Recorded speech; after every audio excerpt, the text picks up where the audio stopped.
To create a new strategy, you must have a validated trading account on our platform. You can add a new account by clicking on the Add Account button.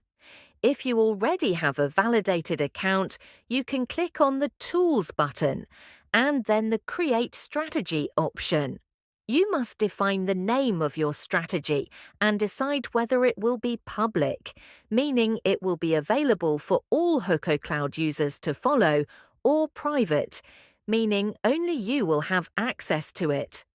For public strategies, you can configure various options, such as the commission percentage or performance fee, to be applied to your followers, and also set a minimum balance required to follow your strategy.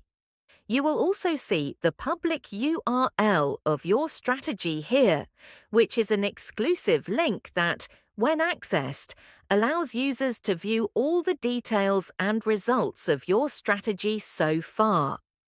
On this exclusive page for your strategy, followers can register or log in to follow your strategy.